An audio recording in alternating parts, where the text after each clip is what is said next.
Good morning and good afternoon.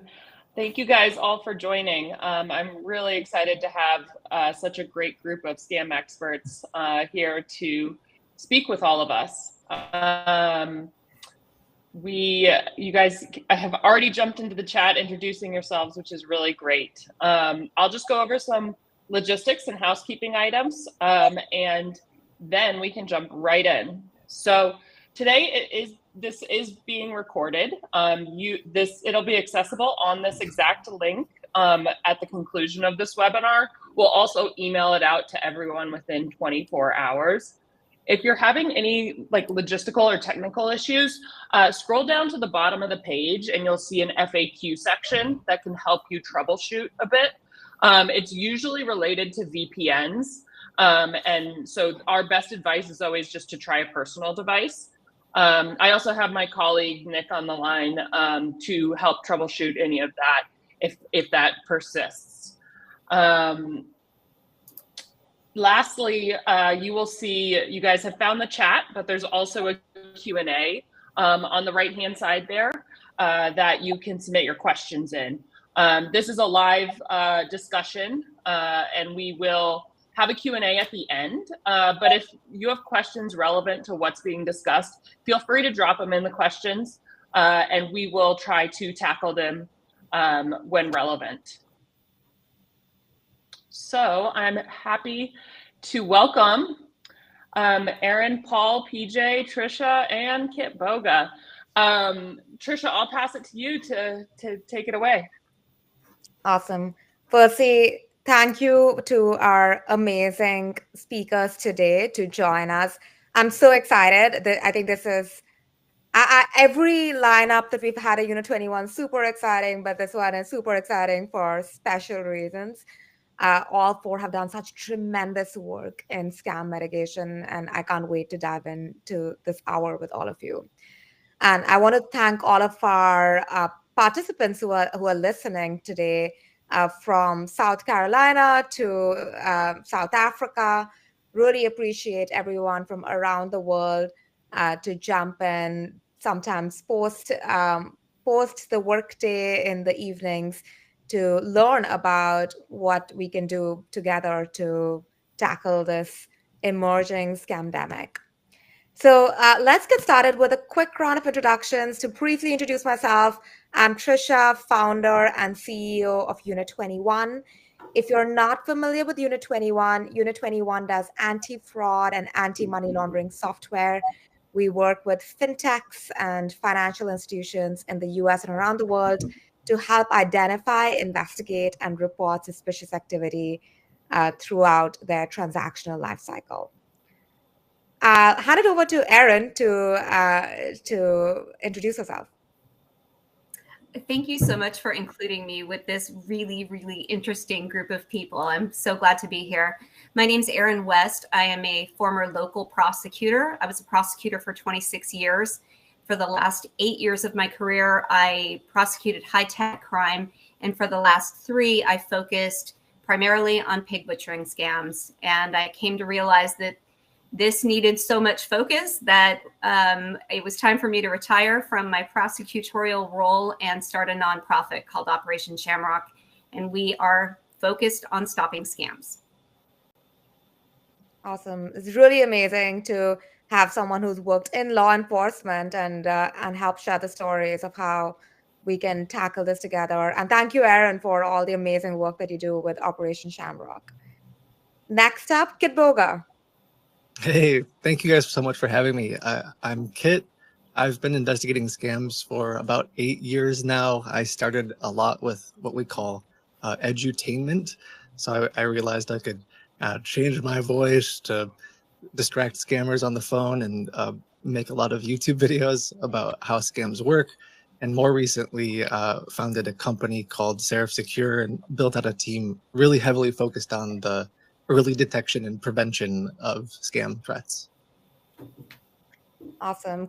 If you haven't checked out Kit's videos on YouTube, you have to do it. It's just some of the most hilarious and entertaining takedowns of scammers that you'll ever see. Thank you, Kit, for joining us. All right, up next, Paul. Hey, hello everyone. My name is Paul Raphael. I'm an intel analyst, been in this field for 10 years fighting financial crimes and other sorts of crimes and threats. For the past year, I've been focused on financial sextortion. It's the fastest growing crime targeting teens and youth, and one of the worst scams that I can imagine. So yeah, that's why I'm here and happy to chat with you all today with this awesome panel. Thank you, Paul, for joining us. Paul has been very vocal about the lack of accountability from social media companies and on this growing crime of sextortion. So really grateful to have Paul's voice here and share what he is seeing on the ground as well. And last but not the least, PJ, would love to have you introduce yourself. Yeah, thank you so much for having me. PJ Rahal, co-founder of About Fraud and more recently Fraud Fight Club. I'm humbled to be here with some friends, new and old. And, the work that Aaron and Paul do on the activist side and Kit does in his very creative way of going after scams is inspiring to me, these people. We're a community, and I'm basically an enabler at this point. So I try to enable other folks to learn and do better and share my thoughts. I'm also passionate about mental health, which somehow interacted with my professional career because scams and kind of burnout in the industry. There's all kinds of interesting angles there. So great to be here and humbled to be here. Thank you, PJ, for joining us. We're excited to have you, and thank you for your voice on mental health, especially for fraud fighters. It is a tough job to see sometimes people lose their entire life savings, and I'm excited to dive into that today as well. So before diving in, we have a poll question for the audience, which you will be able to vote on now, which is how much scam growth have you seen within your institution in the last 12 months? So we'll give it a minute. People, please put your vote in and we will share the results on what we are seeing in the poll, as well as dive into some other data.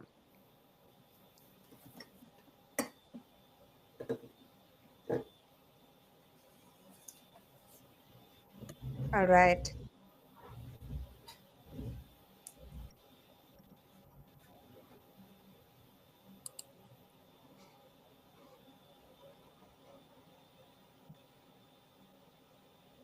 Okay, so thank you for everyone who voted. So what we're seeing is that about 65% of you, or really 85% of you, are seeing between 10 to 75% growth in scams. 30% is 10 to 25%, 36%. So the highest percentage category is 25 to 50%. So you're seeing almost 50% increase in scams in your organization in the last 12 months. And there's also a good chunk that is 50 to 75%. So these are big numbers. These aren't, just a couple-digit percentage growth in scams. This is a scamdemic. We did a State of Fraud and AML report last year, end of last year, so just a few months ago. And what we found is that for banks and credit unions, we're seeing banks and credit unions say that 64% of banks find that scams are on the rise. 33% of credit unions are reporting scam surge by 50 to 100%. These are really big numbers. And if you're a fintech company, this is the most time-consuming fraud. So this is something that is very much top of mind for the entire industry, and the poll responses very much are aligned with that. So this is something that is pretty important to tackle head on. The FBI says that scams is the fastest growing crime in the last year.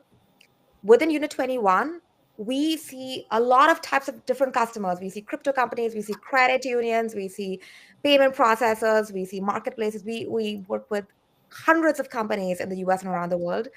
And we are seeing for the transactions that are blocked, that when the customer says, okay, I'm going to block this transaction, 40% is because of a scam. And if you really think about it, that's insane.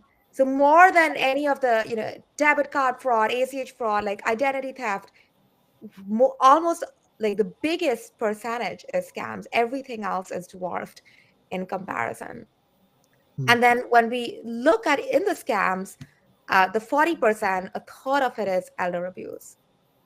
So this is a really big and growing problem today. We are in a scamdemic, and this is something that is really important to tackle head on. So let's dive into the first topic of today, which is the evolution of scams. The scams have been around forever. Since humans have existed, humans have tried to defraud each other. And why is it growing right now? So I'm curious, perhaps, Erin, to start with. You have been in law enforcement for over 2 decades. What are you seeing as the evolution of scams? You're absolutely right that we have seen scams forever. We've heard of romance scams. They've been around since the beginning of time. But I think what we're seeing right now is a perfect storm. And what we're seeing is unprecedented loneliness, that people were really isolated during COVID, and things are still not totally back to normal. And we have a world population that is very lonely, and that is a lot more vulnerable to communicating on digital platforms and trusting what they see digitally. And when you combine that loneliness with a genius plan by gangsters that is meant to fulfill that loneliness and then double down and make you not only happily in love, but also wealthy, that is really difficult for people to turn away from. It hits all of the endorphins, all of the hormones that drive people to do things that they wouldn't ordinarily do. And I think that the evolution of cryptocurrency fits right in there as well, that they've not only do they have a population that is looking for companionship and it is looking for an opportunity to make money and feeling FOMO about cryptocurrency, they're being provided with what appears to be a foolproof way to make money. And so I'm speaking specifically about pig butchering. I know there are many other scams, but I think it is the perfect time in history for that to be so successful. Yeah, it's interesting. One of our sayings is that there are 2 main ingredients for fraud and scams, and one is need and the second is greed. And as long as you can, both loneliness and enticement of wealth really fits into that need and greed. I'm curious, Paul, you are seeing it also on the other side of the spectrum. So not just the population that is looking to make more money or is lonely, but also from our younger population. What have you seen? Why is there an increase in sextortion more recently? Yeah, great question. So there were, from my perspective, let's go back a couple of years in my career. The primary perpetrator, as I'll explain momentarily, behind the rise of financial sextortion are West African criminals who identify as Yahoo boys. They're responsible for a large percentage of the surge we're seeing today, as most of the IP addresses and geolocation and investigations are resolving to West African nations. I had faced off against the Yahoo boys a couple times earlier in my career. The first time they were impersonating the company that I worked for as an intel analyst, and they were doing the fake job scam where they were getting recruits to come to them and sending them fake checks, laundering money, and then blocking the victims. We were able to dismantle and stop that operation within a couple weeks of knowing about it. Later in my career, I was at a financial institution building a fraud intelligence center. And the same criminals were committing cyber-enabled fraud using account takeovers by having social security numbers that they were purchasing, last names, date of birth combinations. And when we identified that, we were able to dismantle and deplatform them from those systems within the span of a couple of months. These criminals are persistent, but it's entirely possible to deplatform them. They're not extremely resourceful. They don't have a lot of money, and they're oftentimes very low tech. And what I saw happening at the tail end of Q4 of 2021, two things happened. And I love Aaron's metaphor of a perfect storm. First, looking at the Yahoo Boy groups, the social media platforms where they were organizing and recruiting others into their scams, they started to disseminate what they were calling the blackmail scam, which we all know here today as financial sextortion. These were handbooks, guides, scripts, images of how to commit the scam at scale against minors. The second thing that was part of that perfect storm, and I will say also on that topic, sorry, the Facebook groups, for example, that were dedicated to promoting the blackmailing scam amongst Yahoo Boys, dozens of them, amounting to over 100,000 members within these accounts. This was not a small operation at all. At the same time, we think of all the payment platforms. Cash App launched their teen accounts, their sponsored accounts for teens in Q4 of 21, and then all the other platforms followed. So at the same time that teens were being, able to share payments and peer-to-peer processing between friends, that also exposed this demographic to scammers in a way that they had never been exposed to before, because now they're accessible to the international payment market. So kind of a perfect storm. Back in 2021, there were only 139 reported cases of financial sextortion targeting minors in the US.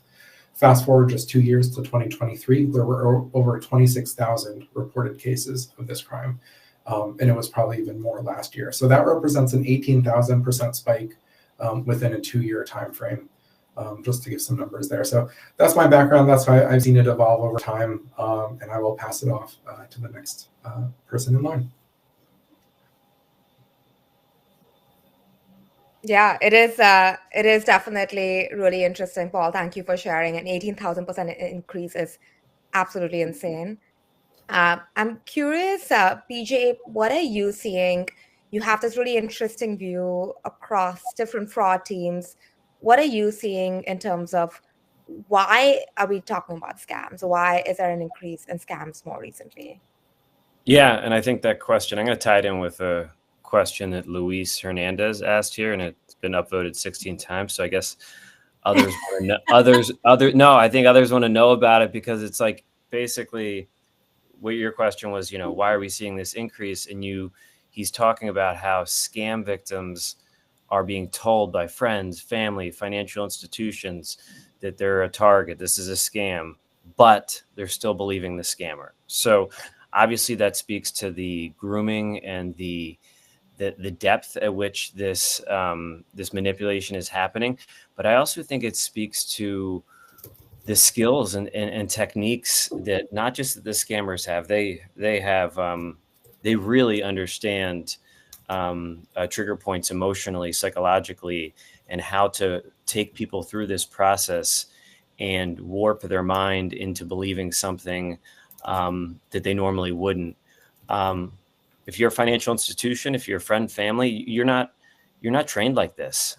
So I think one idea that I see some banks doing is employing behavioral scientists or psychologists to work with their scam teams. We have a lady from JP Morgan Chase who was brought on last year, speaking at Fraud Fight Club, and she studied these things, right? Like this is a psychological issue that when I worked in fraud operations, I was not well equipped to handle and inform people, and neither are our family members. So it's and I don't know all of. I think the question was, what have we found as the best approach? I think being coached by people like that is the best approach. But I do know, saying, just telling them, oh, you're wrong, why don't you, why don't you believe me? This is whatever it is, that people are going to get defensive like that, right? Like you have to find a different way to disarm people. And I think, we need outside support for that are well versed in psychological and emotional manipulation. So I think the fact, so that's part of the reason, if we tie it back into the evolution, we're doing our best when we catch these things to break people out of this. And a lot of times that's still not working. And that is deflating, and that's only contributing to a larger rise in scams. Yeah, absolutely. It's so disheartening to see people still get into this. And one thing that I'm hearing in the commentary from all Aaron, Paul, and PJ is that the sophistication of scams has improved a lot. So I'm curious, Kit, you talk to scammers all the time. So what are you seeing? Why is this become so big so quickly? Yeah, actually what you just said, the sophistication is essentially, if you were to ask me how has it evolved or how has it changed, it's the sophistication and how aggressive they seem to be. It's when I first started, they wanted the $500 gift card. Right now, it's these patient professional scammers, often who can speak fluently in whatever your native language is, and they're right there to connect to your computer and guide you through liquidating all of the funds in your retirement account or something. So one thing we talk a lot about too is statistics of how much money is being stolen every year, and I see it as they just keep reinvesting it, right? They're doubling down on. If you think about what was it last year, $1 trillion, I think is what we've been saying globally. These are criminal organizations that now have $1 trillion to reinvest in more sophisticated ways and more aggressive tactics to defraud people. So yeah, definitely sophistication. The other thing I would say is there's just a scam for everything now. I see scammers impersonating Penguin Random House books to target publishers. There's scammers that are impersonating legitimate car dealerships. So you pick a topic and there's a scammer for it now. Yeah, it's so sad because it is, what I'm hearing is that the underlying human emotions, loneliness, need, greed, all of these are, have existed since humans have existed. So that's not new, but what is new or what has been leading to this proliferation is just the knowledge. Like scammers are becoming much more knowledgeable about how to conduct quite sophisticated scams. And the sophistication. I'm sure everyone's got a Nigerian Prince email, and it's bad because like you know that it's a scam. It's unbelievable. There's spelling mistakes. It's rife with punctuation errors. But now the scams are quite believable, and they can really, the magnitude of it is not as Kit mentioned, not a couple gift cards, but more like your entire life savings. So I'm curious, when we're talking about what has changed, a big thing that has changed is the sophistication, which is leading to this degree of magnitude. We are, even at Unit21, we have this bird's eye view into what are the trends in technology and what are we seeing in the types of fraud. And since November 2022, when ChatGPT was publicly launched, we saw the increase in scams significantly. We saw not only consumers get really targeted by scams, but even business email compromise scams increased a lot in for our B2B customers as well. So Kit, I'm curious, you today work with a lot of scammers. How are you seeing scam artists leverage AI? Yeah, I mean, for sure, you were just talking about the Nigerian Prince email. It's a little harder to spot the mistakes now because they can just pass their emails through an LLM. If you pay close attention to LLMs and you use them a lot, I think you can start to notice the little the little intricacies of ChatGPT output.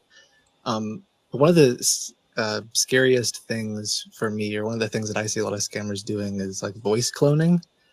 I've had reports. Maybe you guys are familiar with we call it the grandparent scam, the one where they say your granddaughter or grandson was in a car accident, or they hurt somebody, and you have to pay legal fees. Well, now they can, with like 2 minutes of audio, you can clone someone's voice. Actually, I might be able to play. Hopefully this comes through. With just 2 minutes of recorded audio, you can get incredible results. Imagine scammers spoof my phone number and call my mother. If they use this voice with some car sounds in the background, she'd think it was real. I think that sounds pretty close to my voice. Oh my God, that sounds just like you. Yes, that sounds exactly like you. It's really scary. That is amazing. What? Yeah, that is. Yeah. How long did it take to get this up and running? Well, it's 2 seconds of my voice, or sorry, 2 minutes of my voice, and 15 seconds of inferencing on a model. And like, I don't want to put words in Aaron's mouth per se. The voice cloning tech is fascinating. I don't think most people realize how dangerous it can be. With just 2 minutes of recorded audio, it's playing. I don't know if you caught that, but I thought that was amazing. Like, I took an interview from Aaron with your permission. Yes. 2 minutes of audio, and I can have you say anything. I'm Aaron, and I absolutely love pineapple pizza. I would. Crazy. But it sounds pretty close to you.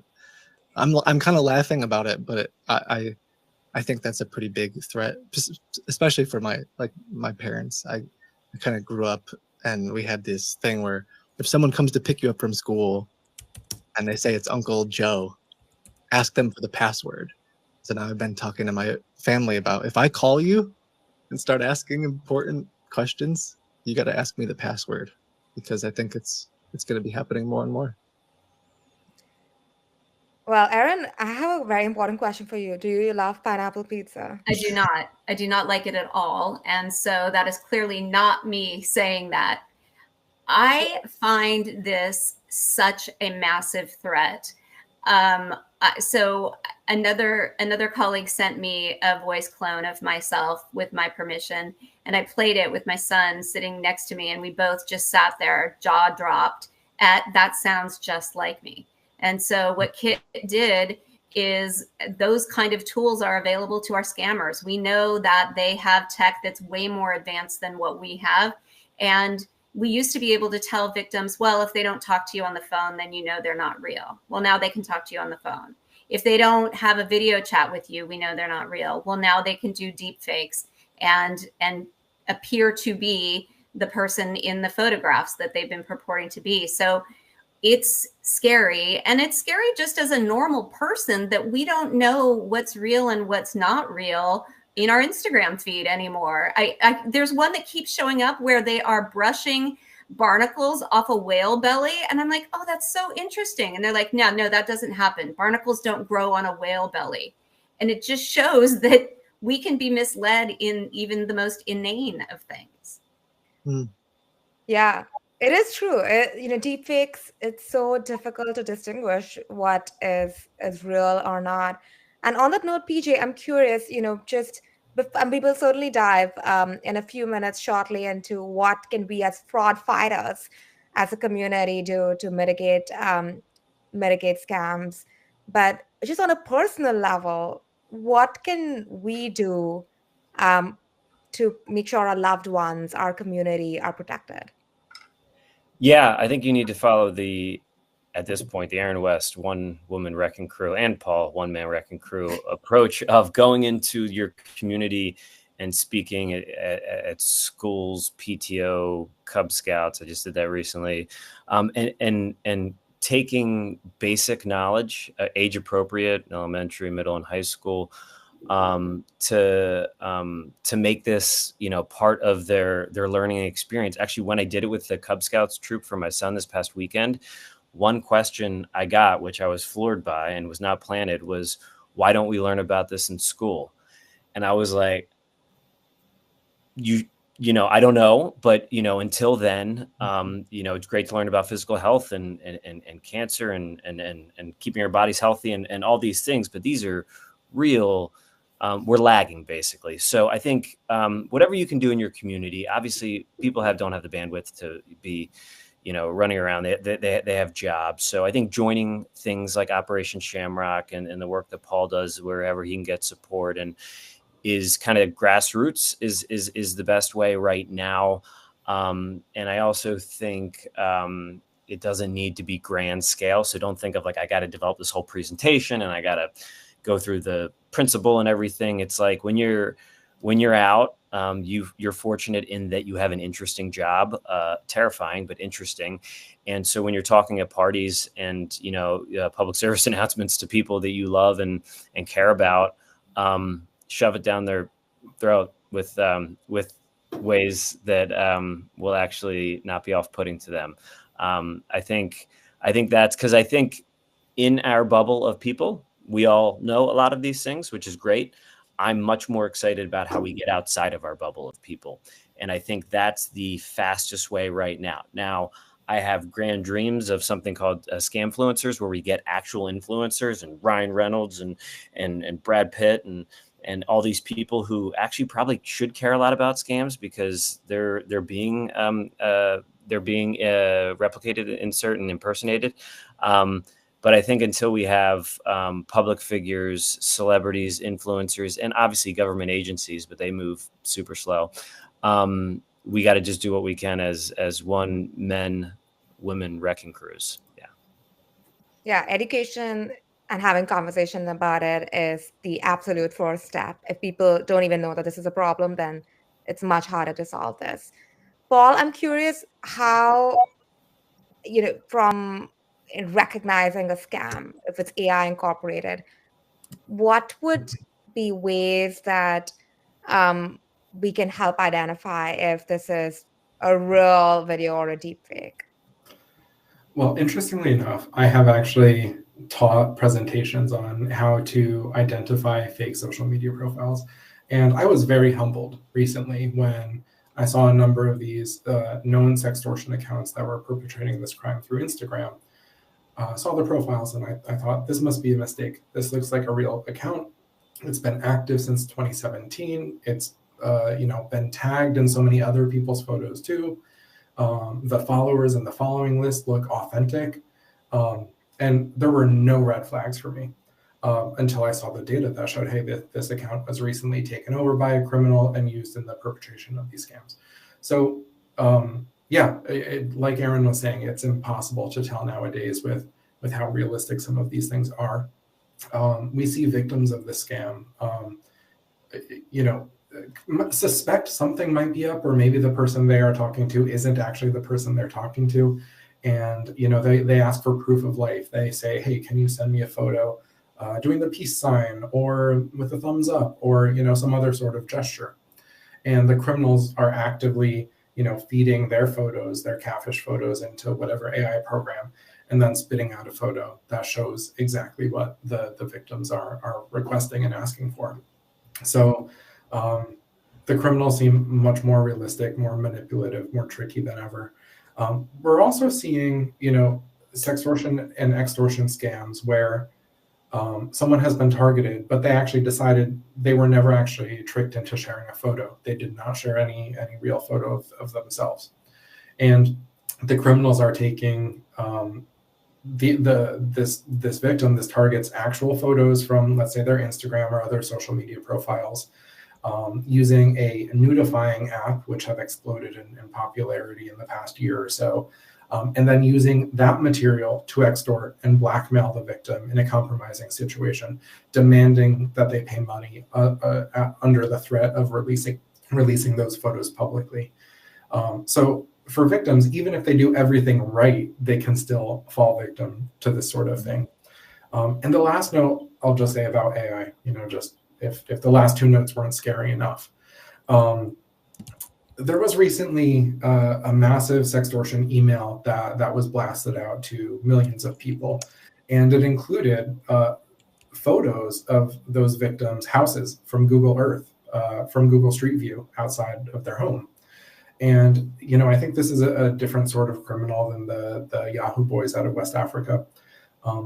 But I think what we're going to see is probably the next generation or the next iteration of that sort of mass sextortion attack is perhaps going to include deepfake photos of victims using their own imagery from their own social media profiles, and then using that material to extort them and pay money, or else it will be disseminated. So I don't see AI making this any better anytime soon.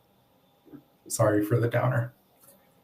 Well, I mean, it is the truth, and yeah, absolutely. I think even you know, with respect to what you were talking about, like, hey, show the peace sign, and they're able to produce it with AI.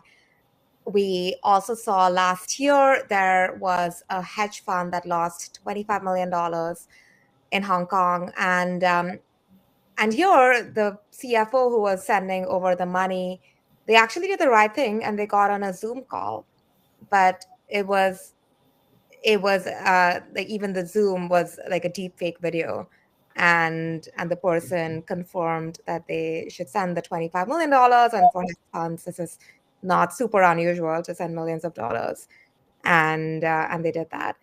So it is something that is only going to grow. I'm curious, Kit, what is your you know, one advice to people to help them to recognize whether they are getting scammed or not? Yeah, it's a great question. I mean, I get asked that a lot, and I feel like it evolves in some ways. Like, traditionally, I've said, whether you think that you've won $1 million or you're being told that you owe $1 million, there's always a sense of urgency. So anything you can do to, like, break that spell. I would just say, like, everything that my team and I at Seraph Secure have been doing, though, is all based around prevention. Because when I think of my grandparents, like, they had Alzheimer's, and no matter how many times I would have told them these safety tips, right? I could give a list of red flags, but as my mom is starting to get older, and, you know, this runs in her family, it's like I'm just doubling down, tripling down on what are the things that we can do to just make sure that the scammer cannot get on her computer or cannot influence my mom in any way, because she's not tech savvy, and everything we're talking about, like, this stuff changes every week. And so, as much as I could try to give some tips, I would love to encourage anyone watching, like, anything we can do to prevent or add to our budgets to work towards taking the guesswork away from the consumer, I think is going to be a really big deal. Because explaining to my mom that deepfakes are a thing, and like, she's still stuck figuring out how to change her computer background. She doesn't know how to do that. You know, People should download Seraph Secure. Very awesome that Yeah. you have developed this. So thank you, Kit.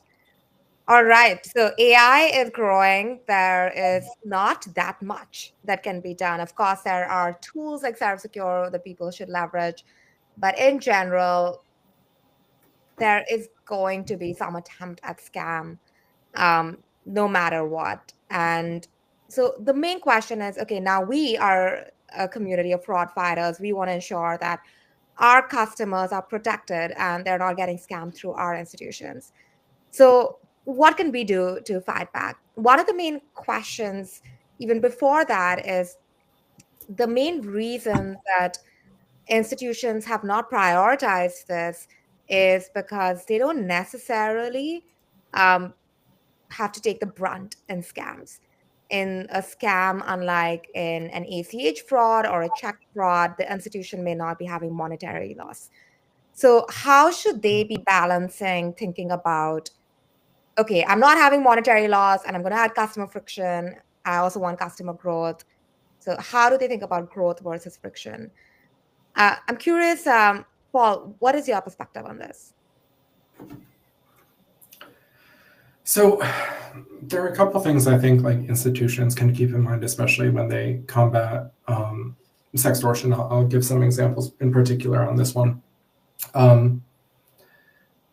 there are a number of red flags. Number one, if a teenager or a teen account or a youth account all of a sudden sends their entire balance, everything they have, to an overseas account that they have never transacted with before, and that account has also received suspicious payments from a bunch of other people that they had never transacted with before, that's a pretty big red flag right there.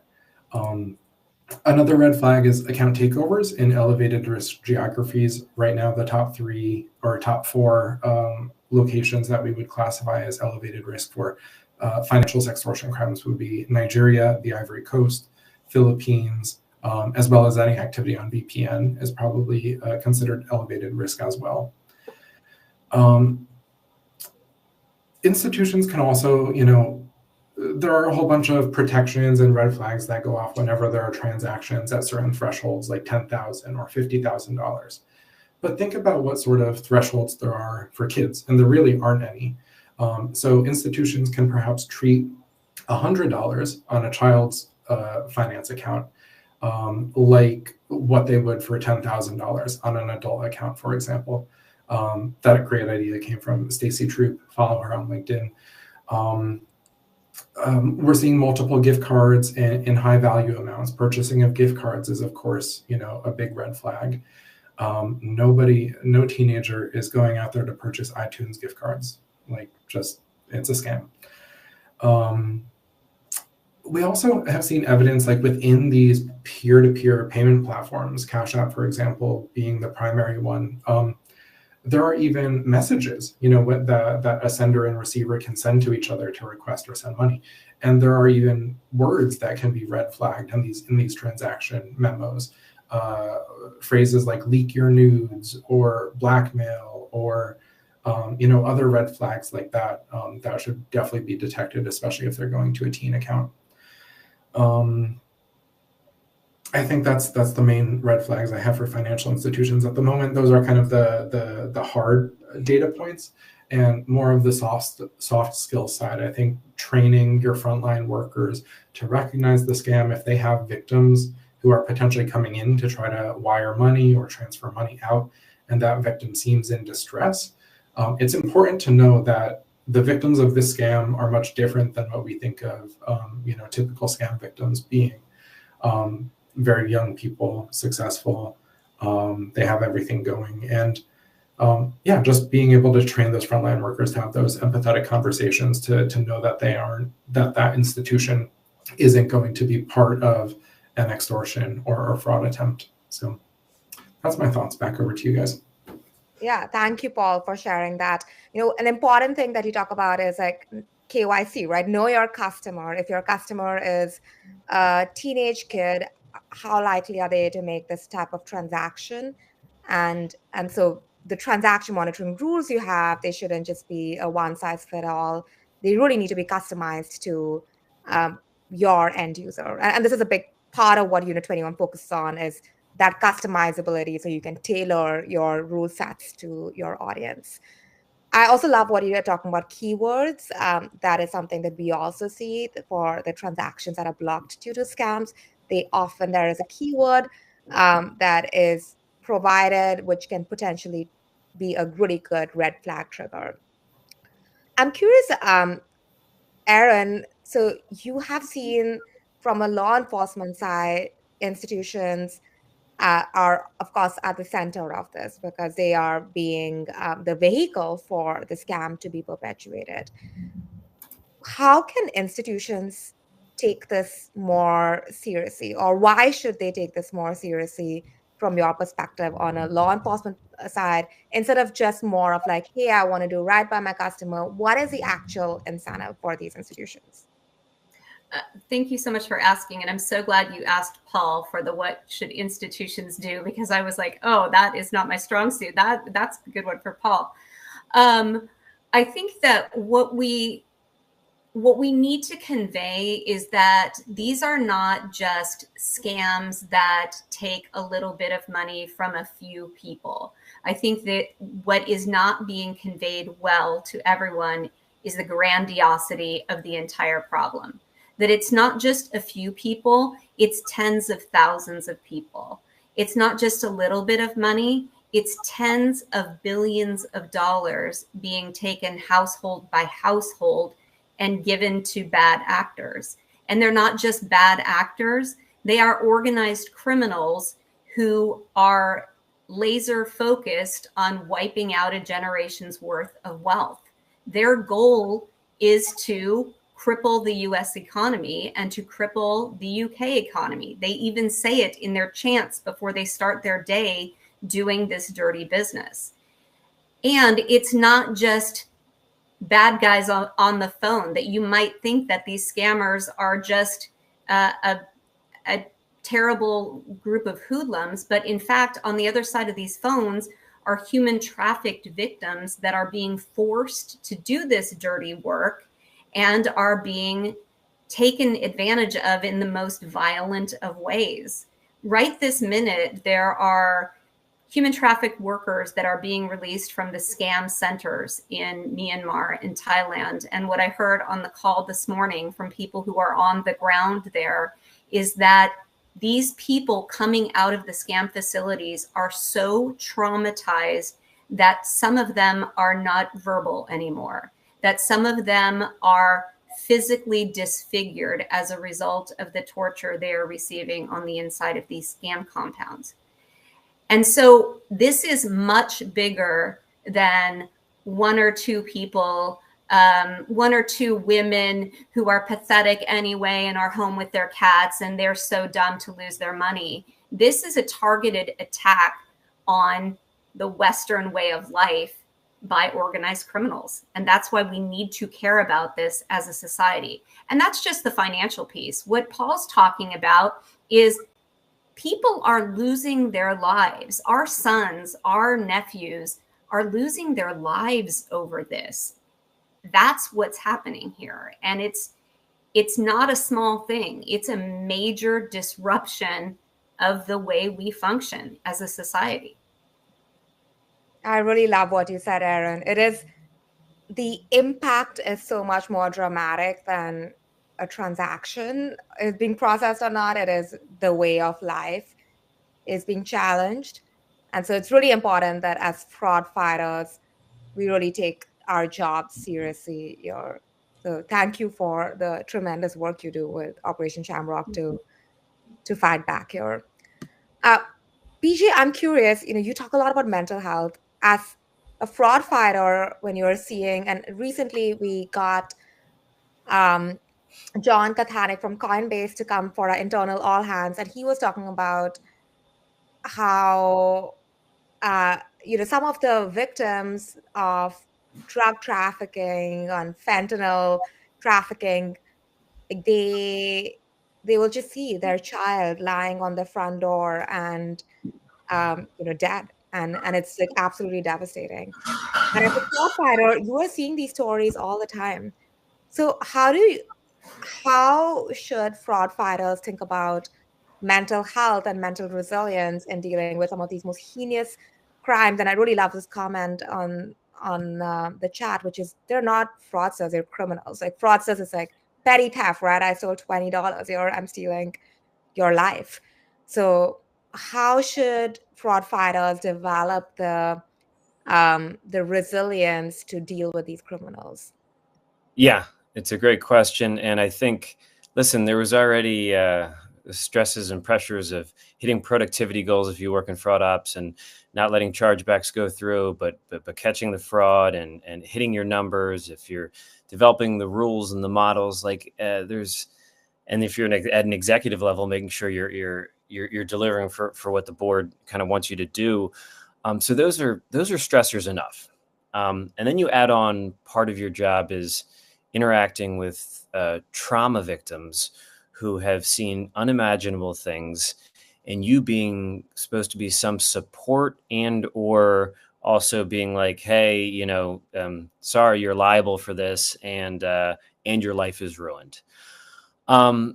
That's I think part of it goes back to the support I mentioned before. I think we need to support these folks better with trained people. And I know that's hard to scale. You can't hire 1,000 psychologists for a large bank, but we do need, this is a different element. And if you have support from somebody who's trained in mental and emotional manipulation and psychology, you'll feel more empowered and ready to go in these conversations. I frankly don't think some people are even ready to go in them. Now, if you're going to have to go into these conversations, I think just open and honest communication with your managers and your bosses about what this is really like, and that advocacy up the chain of command. Because I don't do this on a daily basis. I hear about people who do it on a daily basis, and so I think it's going to then be individualized for every person, how they support themselves from a mental and emotional standpoint. You can't say one size fits all there, but I think the resources and the support and the training, the transparency within the community or within the company about what's going on and how this isn't like, when I worked in fraud ops, I was talking about credit card fraud and how I potentially ruined some kid's Christmas because I canceled the order because I thought it was fraud, and that has a level of annoyance to it. But this is like so far different than that. It's not even in the same sphere. So those are some ideas. And then going to, I'm just going to flip that to the victim side, because the victims are obviously going through significant trauma. The shame that goes to them for being dumb and being ridiculed, especially if it's a high profile case and it's all over different social medias, breaking that stigma there too. So I think that is so critical. And I think the more we can get these stories out there, more brave people that can come up and speak and tell their stories, and the more people you see who are smart, educated, accomplished, being like, listen, I fell for this too, or I was a victim of this too, will help hopefully the mental health on that side, at least a little bit, because there's still going to be the long lasting trauma and psychological damage. Yeah. Ask for help. Very important. Thank you, PJ, for being the voice on just what it takes to fight criminals. Thank you. And Kit, would love to get your perspective. How can institutions, what can they do tactically today to slow down scams? Yeah, again, for me, a lot of this goes back to prevention. But I think if I want just to sort of echo what I think everyone's been talking about, is I see this as, yeah, like Aaron, you were talking about, it's a attack on the Western way of life. I see it directly as an attack on like your brands and your customers. And I don't know how personal folks in this audience are taking it. Like, we're fighting, this is a war that we're fighting. And these criminals with a lot of resources are going after our family members and the people that are using your platforms. And so we talked to victims who, there was one individual who lost $400,000 in an investment scheme, and they were impersonating a legitimate crypto exchange, and they felt betrayed by the financial institution. And that person, you think they're going to go back to investing in crypto now after that? Like, when someone loses their life savings at your bank, do you think they're suddenly going to tell all their friends about how great the institution is, and they're going to be investing in the stock market next week? I think that's the kind of conversation we need to be having, is like, this isn't just a statistic. This is your bottom line. This are the people that are making your business work. The hope that I have, I don't know how, tactical per se, the hope that I have in all this, and I think we've all been talking about it, is the good news is every scam I see, and everything, I'd be curious to see everyone else's perspective on this. Every scam I see, they rely on legitimate platforms.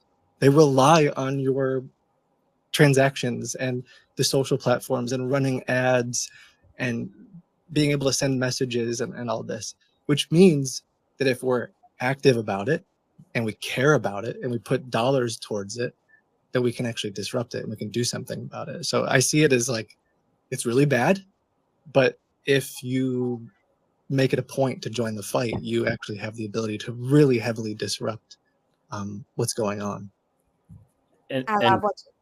Sorry, really quick, to care about it. I don't think social media companies don't care about it, not most of them. But at the executive level, putting money and people behind that care, and not just looking at it as, well, we don't have bottom line losses, go pound sand. I'm less optimistic from the signals I've been seeing. So doesn't mean we don't keep trying to push for folks like that to buy in, and potentially from a regulatory standpoint, there's things being done in Australia that loops them into the conversation, telecom as well. And one quick differentiation, there's people in trust and safety roles at those companies that care a whole hell of a lot, but if they're being laid off and not given the resources to do what they need to do, that's not very good. Yeah, real quick, I hope it didn't come across like I was saying there aren't people that care. I know there's a lot of people probably in this chat who, like, you're fighting every day for it. If anything, I'm speaking to the leadership, because I know there's people who feel like they don't have the resources or the budget to do it, and Yeah, that's what I absolutely. would love to echo. Yeah, and thank you so much, Kit, for mentioning that it is not just, you're not just doing an altruistic fight, right? You're also fighting for your company. If today people, they're a scam by a company, they're not going to work with your company again. So you're going to lose customers, you are going to lose your brand, and it is important to fight back. And we've talked about a lot of different things. Really, I want to encapsulate the three major takeaways from my end on what can you do as a fraud fighter, fighting scams. One is education. Just knowing about what is happening and educating your customers is super, super important. The second is what Paul mentioned, like moving away from very static type of detections, like moving away from things like pure transaction monitoring where you're writing rules, being like, is this transaction over X amount? Or you really have to do more data monitoring. Look at things like the IP address. Look at things whether it's a remote connection to what Kit does. Look at things like whether there might be like what the login is, or has a user changed their password, and really go from a pure transaction monitoring to a data monitoring perspective. And then finally, it's collaboration. We have to collaborate with each other. Join a data consortium at Unit21. I'll of course plug in that we have a fraud consortium where our customers share data proactively, and so they get notified if their user is being blocked or their user has been a victim of a scam by somebody else. And that is a super useful signal that we've seen to help really be more preventative. So you join these types of consortium data networks, join forums to really collaborate. It's a war. It's not just a pure fight. And to win the war, we have to collaborate. And finally, I want to give a plug for next month. We have a product demo. We recently did a scam launch with a lot of different functionality for out-of-the-box scam detection, for determining if the user is coming from a data center or from a VPN, and we'll be diving into our demo. So I'd love to see you there. And then I want to end really saying thank you to our amazing speakers. You guys are so awesome. I feel so lucky that I'm getting to talk to all of you. You are just, the work that you are doing to make this world a better place cannot be defined in dollars and cents. It is truly, you are the unsung heroes of our time. And I hope we really lift you more and more for the tremendous work you're doing. To everyone in the audience, like you are changing the world. There are people whose lives are going to get affected who might not even know about you. The people who are not going to lose their life savings, who are not going to lose their children, and it's going to be because of you. They'll never thank you because they don't even know this fraud fighting function exists. But you are making this happen, and as someone in this community, I just want to speak with immense gratitude towards everyone who is fighting this tremendous cause. We're going to win in this battle, and thank you again for joining us for this webinar today. Thanks for having us. Yeah, thank you so much. Thank you.